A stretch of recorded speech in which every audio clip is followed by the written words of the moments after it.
Tesla's got to be one of the most unique, and by that I mean a little weird companies I've ever covered in 25 years. You got Cybertruck coming. That's going to be a driving billboard. It's going to light a halo effect for the entire franchise. You got a refreshed Model 3 that's coming out as we speak. We've almost solved self-driving. And remember, the $7,500 EV credit becomes an instant rebate next year. So you got all this stuff that's positive. Wall Street estimates are going to prove again to be too low, which is what happened in 2021. We have a 5-year investment time horizon, and we do think the cycle for autos is going to get tougher in here generally. But we think just like last year when electric vehicles were up 69% or 65%, something like that, and gas-powered vehicles down 7% globally, we think we're going to continue to see that share shift accelerate because electric vehicle prices are going to follow their costs down in a way that gas-powered cars cannot. So we think that electric vehicles will be less expensive, and they are better cars than gas-powered vehicles. So we think they're going to take tremendous share. And even if the auto market relapses in here, which we think it could, we don't think electric vehicles will relapse. In this video, Cathie Wood predicts an accelerating collapse in internal combustion engine vehicle sales. At the same time, EV sales explode. And Tesla bull Gary Black discusses some very positive catalysts for Tesla and Tesla stock over the next year or so. By the way, if you guys would like more content or just want to support the channel, check the link in the pinned comment. You can subscribe over on X, formerly known as Twitter, and also over on Patreon. Tesla's got to be one of the most unique, and by that I mean a little weird companies I've ever covered in 25 years. Somebody say unique and weird? Reporting for duty. Gary, in that they really don't appear to have like corporate communications, media relations. They're super quiet. I couldn't, outside of Musk, I'd never heard of this guy before today. I couldn't tell you one other person working at Tesla, but yet it is a giant corporation. There's got to be some really, really smart people there that are just kind of, quietly behind the scenes. Well, it's interesting too. Zach ran Investor Day a couple months ago. I mean, he was touted out front and center as the person who was driving that Investor Day. That was 3 months ago. So I think it's a shock to everybody that he's leaving. But again, when I look at what's happening in Tesla over the next 6 to 12 months, there are all these catalysts that are positive. There's a couple negative, but the positive are you got Cybertruck coming. That's going to be a driving billboard. It's going to light a halo effect for the entire franchise. You got a refreshed Model 3 that's coming out as we speak. I've got the level 4 FSD next year. So you've almost solved self-driving. And remember, the $7,500 EV credit becomes an instant rebate next year. So I got all this stuff that's positive. This is all true. There are a lot of very bullish catalysts for Tesla in the short and medium term. What'll be interesting to me is once this all goes down, does Zach sell his Tesla stock? Because you got a lot of positives coming this year. This is very reminiscent to me of 2021 when they first brought out Model Y. Remember, the bears were predicting, bankruptcy and everything else. And the stock went up 7-fold in 2020 because not only did Model Y sell, but it lit up the whole Tesla franchise. And I think you're going to see the same thing with Cybertruck and Model 3. Can I ask you, what are you going to do with the Cybertruck? Just for the record, on screen now, the footage that was accidentally used is of a fake Cybertruck, not the real deal. To their credit, when called out on X, formerly known as Twitter, CNBS did remove the video, but I still got a copy, so just calling that out now. Hopefully this won't occur again. In Chicago, nothing. I'm just going to say, it's not a truck. It's not a truck. It's not a truck. So allow me to translate what I think I just heard. It's not a truck translates to, well, that looks different to a conventional looking pickup truck. Because thinking hurts, I won't. Therefore, my emotions tell me, my feelings tell me that it can't do what a conventional pickup truck will do because it doesn't look like a conventional pickup truck and thinking hurts, so we'll just emote. And that's how we'll draw our conclusions. Therefore, it's not a truck. This is a common reaction to many people who don't spend the time thinking about this or learning what it can do or watching the unveil, looking at the specs. And these, I believe, are going to become converts, at least many of them over time, once these things actually hit roads and work sites and turn up in neighbours' driveways. And this is actually very bullish for Cybertruck sales over the long term. There's already close to 2 million reservations, despite the fact that many people, like our friend here, Brian on CNBS, choose to emote first and, I was going to say think second, but I don't think the thinking part's happened at all. Eventually it might. and just dismiss the Cybertruck. Doesn't look like a truck, therefore can't do truck things, therefore it's not a truck. Eventually, many of these folks will realize their comments were a little misguided. I mean, it's very unique. It's very unique, and I think, look, it's one of these things that either people love it or hate it. When I've done my research and asked people who are truck drivers, I come from a family of truck drivers. I grew up blue collar, Jersey Shore. And, the people over, I'd say 55, hate it. The people under 55 love it. And so there is a little bit of a generation issue. And I think it'll do really, really well. There's 1.9 million pre-orders. Yeah. And here's the big thing from a stock picking standpoint. The street is not fully discounting Cybertruck. If you look at where the street is, say 2 years from now, they're looking for 150,000 deliveries of Cybertruck. Okay, it could be 375, which is what Tesla's telling its suppliers. That delta between 375 and 150 is worth about 70 to 80 cents in earnings a share. So if they can deliver 375 a year, not next year, but say 2 years from now, the Wall Street estimates are going to prove again to be too low, which is what happened in 2021. This is going to be the story of Tesla for at least the next 10, 15, maybe 20 plus years. Wall Street, on average, the consensus estimates massively underestimating what Tesla will do. Just for the record, Tesla is still aiming to produce 20 million electric vehicles in 2030. Will they get there? I don't know. Last I recall, Morgan Stanley, for example, had Tesla at around 7 million electric vehicles sold in 2030. To Gary's point about Cybertruck consensus estimates for deliveries of around 150,000 per year, there's no other way to describe this than just embarrassing and worthy of ridicule.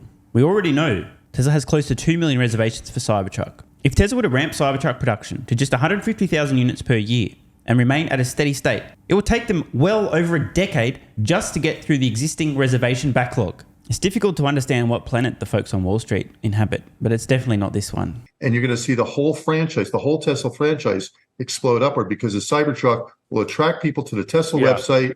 It'll attract people to the Tesla store, and they'll buy a Model Y, or they'll buy a refurbished Model 3 or refreshed Model 3. They'll buy something else if they don't like Cybertruck. Once again, entirely accurate. As Gary said earlier, Cybertruck, literally a driving billboard. Here's something to ponder. Attention is an incredibly valuable asset. Of all the vehicles ever produced in history, can you think of a single vehicle that will attract more attention when driving around on roads than Tesla's Cybertruck? I mean, please let me know in the comments below. Any production vehicles, I don't just mean one-offs, that will attract more attention than a Cybertruck. Tesla CFO Zachary Kirkhorn is stepping down after more than 13 years at Tesla. Curious to hear your reaction given how long you've been involved in the stock, how long he's been there. Does this give you any pause?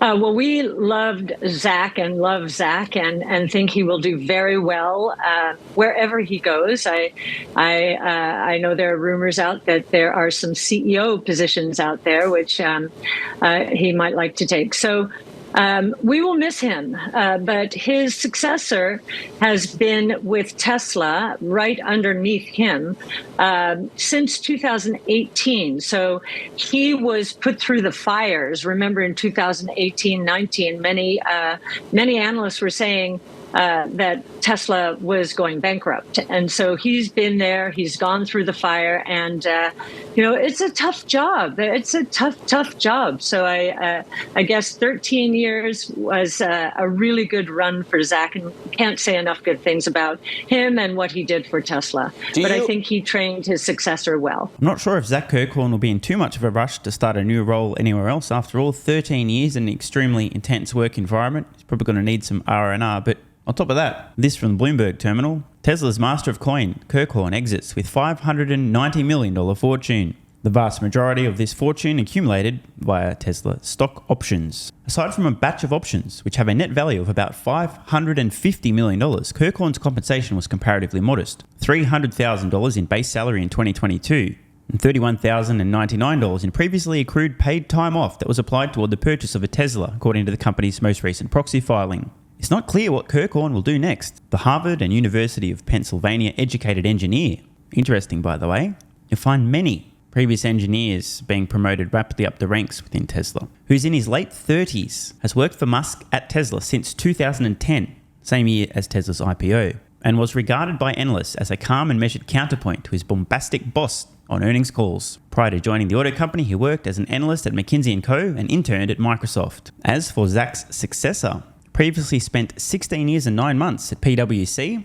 initially 4.5 years as an assistant manager, then 12 years and 4 months as a senior manager.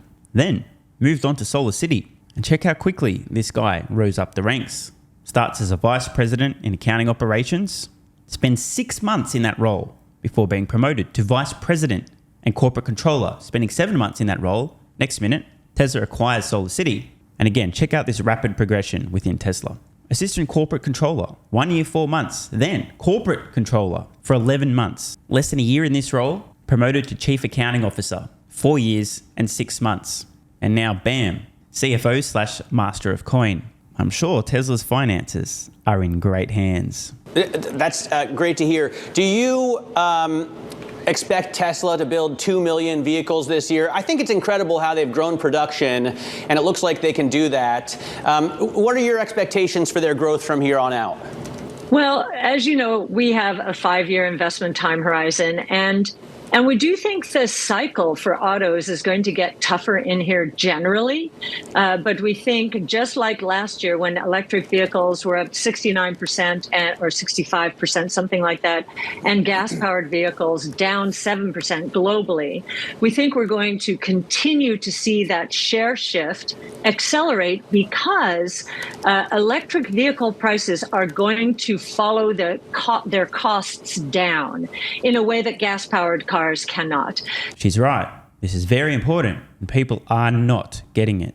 Let me try to illustrate the point Cathie Wood just made with some numbers. So, before we get any further, this is not a prediction, just an example. I know some of my haters are masturbating furiously right now, thinking they're going, oh, look, he said this was going to happen. It's not a prediction. I'm just trying to illustrate a point. The numbers in bold are actual numbers, give or take. Everything else is just for example's sake. This is assuming a steady state automotive market at 69 million units per year. Now, this ain't going to happen. What will happen, we'll see a massive decline in overall automotive volumes as ICE vehicle sales collapse in the next few years and EV volumes don't grow fast enough to keep pace. But to keep this example nice and simple, we're going to remain with a steady state global automotive market to illustrate the point. We heard Cathie talk about ICE sales falling around 7%. Let's just look at what a collapse, an accelerating collapse will look like. And again, please don't be a Poindexter. I'm just trying to make a point. I know there's a bunch of auditors. Hang on a minute. 7% was for this year, not last year. What do you... Calm down. Just trying to make a point. If ICE vehicle sales were to decline by 7% and the following year 11%, the following year 22%, the following year 34%, then 52%, then 72%, then 87%, in the span of less than a decade, ICE vehicle sales could go from the majority of the vehicle market to none of the vehicle market. At the same time, EV sales, again, we heard Cathie Wood talking about 65 or so percent. If we see increases in EV sales by comparable amounts, 60, then 93, then 60, 50, 40, 20, and 15%, we can see a path for electric vehicles to make up 100% of the new vehicle market in less than a decade. These numbers here show an accelerating collapse in ICE sales. And these numbers here show increasing electric vehicle adoption. If we look at the EV percent, again, based on this steady state market, we can see an increase from 6.65% of the market to just over 12, to just over 20, to just under 35, to about 50%, to over 70%, to over 85%, and then to 100% again in the span of less than a decade. And once again, this is not a prediction. I'm just illustrating the point. If we have an accelerating collapse in ICE vehicle sales, at the same time, more and more people buy electric vehicles, the entire automotive market can be completely upended in the span of less than a decade, which is what will happen. A 7% decline in ICE sales in a single year doesn't seem like a lot, but as we can see here, if that collapse accelerates and we see 7%, then 11, then 22, then 34, and again,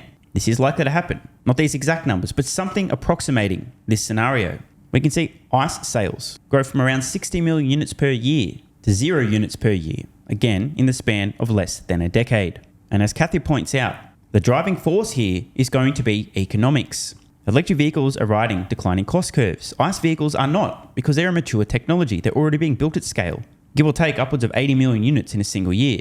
The industry is a century old. And as I've pointed out a trillion times, we're only a couple of years away from consumers globally, anywhere on Earth, apart from some third world countries, buying second-hand vehicles, where they will literally require brain damage to buy the significantly more expensive, inferior on everything that matters internal combustion engine vehicle, as opposed to the much cheaper, much better, much safer, much more compelling electric vehicle. So don't say I didn't warn you. Also, what are the odds that the executives and CEOs currently running legacy automotive manufacturers have taken the time to run through this thought exercise? based on their public statements, doesn't appear to have happened, although privately they may know exactly what's around the corner. So we think that electric vehicles will be less expensive, and they are better cars than gas-powered vehicles. So we think they're going to take tremendous share. And even if the auto market relapses in here, which we think it could, we don't think electric vehicles will relapse. So we think the 1.8 million for this year, which was Elon said 1.8 to 2 million. They're going to have some shutdowns in the third quarter for maintenance and upgrades, and so he lowered his expectation to the lower end of that range. I think he likes to lower expectations and then beat. So I wouldn't be surprised if it's higher than that. BNEF, Bloomberg New Economy Forum, has voiced concerns about the availability of cobalt and lithium. And is there enough to continue making electric cars for the masses as some producers like GM are building, massive 200 kilowatt batteries for their trucks? Is that a concern for you at all? Do you think Tesla has the production locked in? Well, I know very early on they said to their suppliers, if you will build it, we will buy it. So, yes, they've been in a preferred position and probably still are. They're also very smart. Tesla's engineers are very smart. They are engineering cobalt out of the cars. They're doing it for a few reasons. The supply is uncertain, and it's very focused in, I guess, the Congo, where there are a lot of environmental and governance and social concerns. So they're engineering it out, and they're moving into, and you should say, on lithium, actually, if you look at the price, it went up tenfold in 2 years. And now it's down about 40% from that peak. I think lithium is one of the most pervasive minerals out there. So we don't think lithium is an issue at all, especially now that the Chinese and the Koreans and all of the U.S. OEMs are basically telling lithium miners, just build it and we will take it.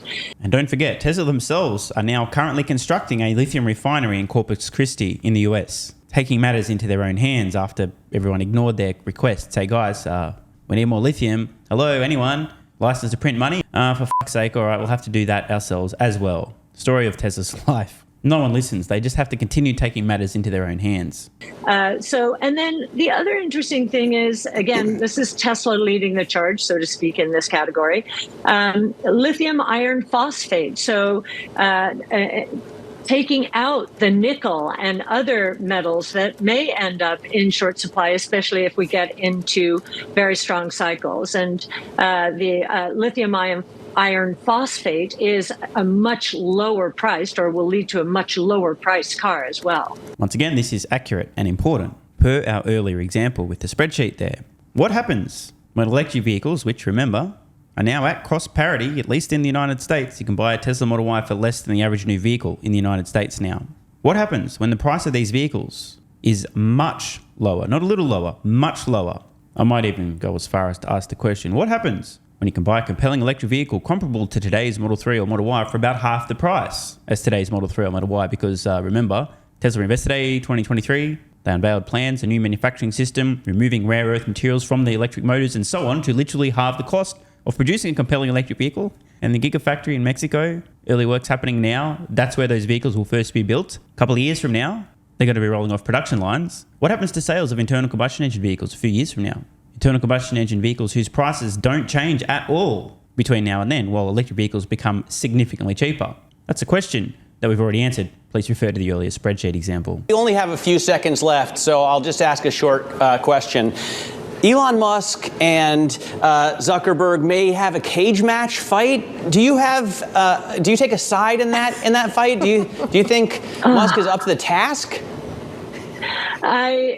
Whenever he puts his mind to something, I wouldn't bet against him. That's what I'll say. But I did read this morning that he's saying that, or tweeting that he has to probably go for a back operation first for something having to do with his discs. So I would hope that he would wait until he's completely on the mend. I wonder what could possibly have been causing Elon Musk so much pain in his back. Key takeaways from today's video. I completely agree with Cathie Wood.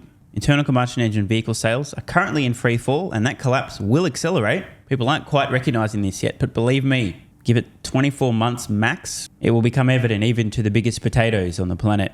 Meanwhile, as Gary Black points out, there are a huge number of extremely positive catalysts for Tesla the company, and by proxy, Tesla's stock, just in the next 12 months. And if it just so happens that give or take a year from now, roughly, Tesla's first robo-taxis begin to awaken, I'm certainly not going to regret having continued buying Tesla stock with every spare cent prior to that moment. Athletic Greens AG1 has given me a massive, meaningful boost in energy, allowing me to do a lot more every day, including using my brain more and using my body more. I highly recommend you guys and girls check it out. Athletic Greens AG1 is an excellent way to fill in nutritional gaps. It's got 75 high-quality vitamins, minerals, and whole food source nutrients, plus prebiotics and probiotics and digestive enzymes and adaptogens to help you deal with stress. Plus, if you click the link in the pinned comment or head to drinkag1.com/SMR, you can get yourself a 1-year free supply of vitamin D3 and K2. But don't take my word for it. Here's what some of you guys and girls have to say. AG1 has changed my life.